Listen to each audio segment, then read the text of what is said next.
chunks of plaster and broken boards on the floor.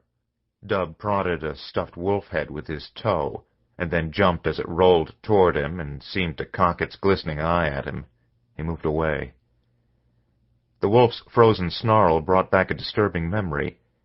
The time when he was 8, and he had climbed a tree out in the woods, and after a while a bunch of dogs had come by, a German shepherd and Sue Boardman's collie, and a little yellow mutt and Jamie Klein's black lab. They weren't at all the same friendly pets he'd wrestled with and thrown sticks for. Somehow, roaming wild out of view of their owners, they had changed back into pack hunters.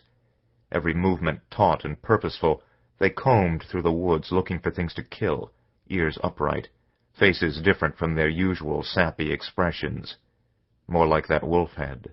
As he watched, they flushed and caught a rabbit, tossing it up in the air and then pulling it to pieces. What would have happened if he'd been on the ground and they'd seen him? Now, as he listened to Steve in the other room, the thought occurred to him. Maybe people could change the same way those dogs did. How else could they wreck a house in this totally fucked-up way? And what else could they do when they got that different, that dangerous?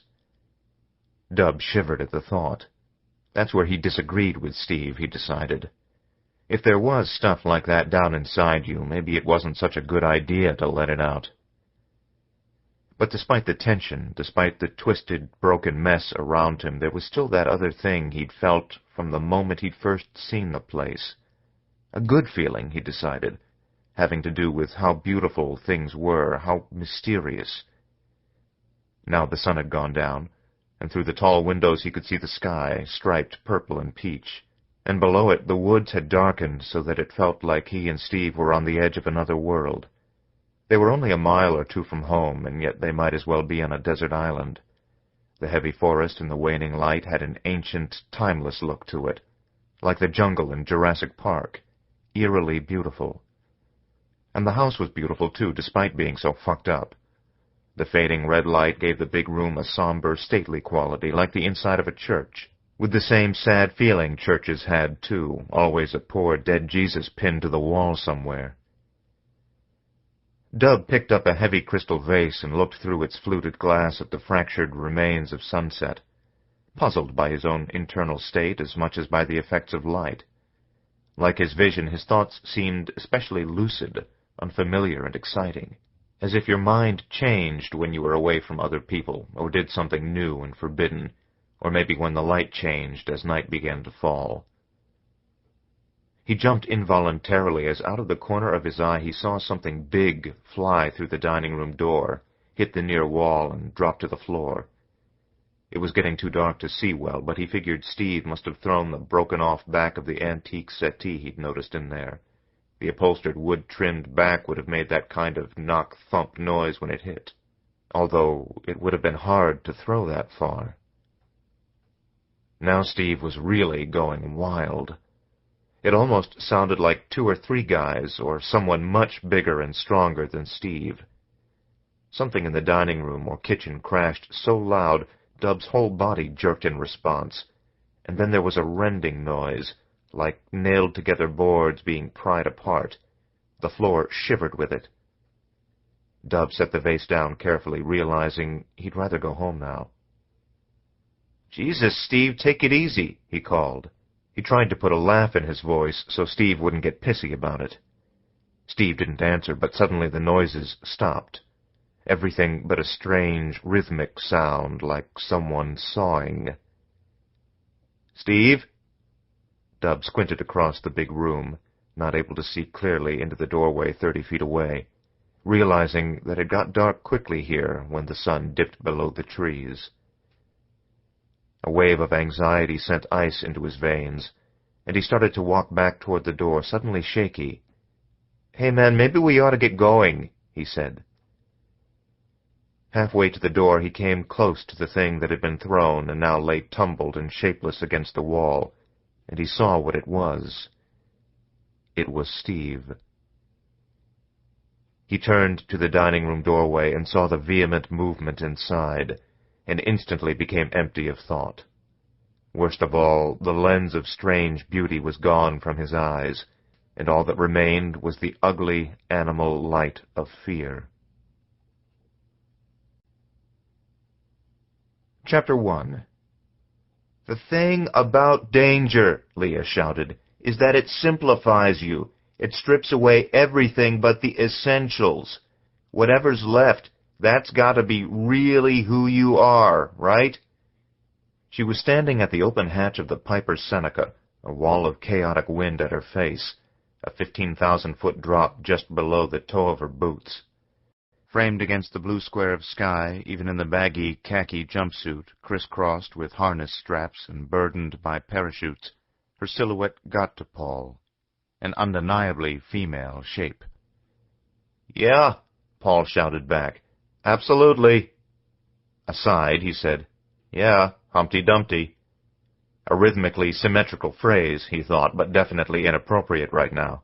Luckily, he was sure she hadn't heard him inside her crash helmet with the wind noise and the penetrating drone of the engines. Anyway, she was focused inward now, facing her jump, savoring the struggling forces of fear and will inside as she watched the forested hills sliding below.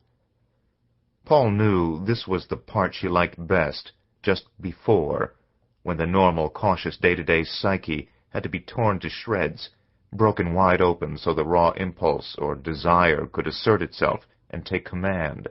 Leah had a hungry soul. Danger fed it. Paul couldn't repress a gesture, repeatedly raising one arm and snapping his fingers, like an impatient customer summoning a waiter. Leah wasn't a highly experienced skydiver.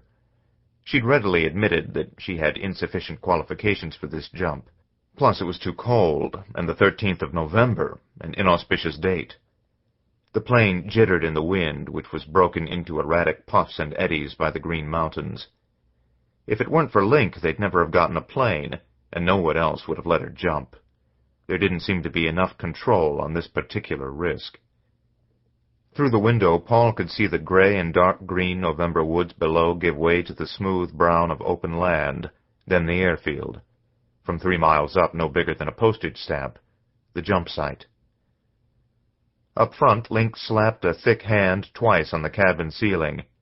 "Any time," he shouted back. He dropped the Piper's airspeed.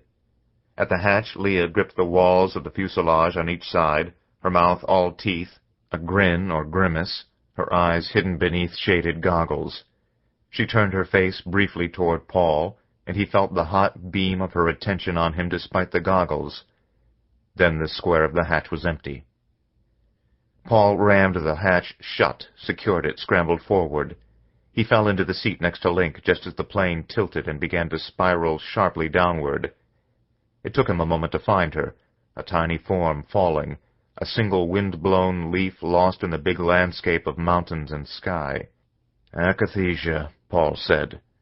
He said it again, singing it, drawing out the separate syllables. "Akathisia." "What's that mean?" Link said. He was steering the plane in a wide circle with Leah's free-falling body at its center. "Shouldn't she be opening her chute by now?" Paul asked. "Christ!" "Pretty soon." "Akathisia means an internal sensation of acute restlessness." Link grunted. "Like when you take too many diet pills? I know that one." He wore small sunglasses and a radio headset that covered just his left ear. He had a wide mouth with slack, sensuous lips and round cheeks covered by stubbly gray-black beard. Despite the cold, his leather jacket was open over his bulging chest and stomach, just a T-shirt underneath.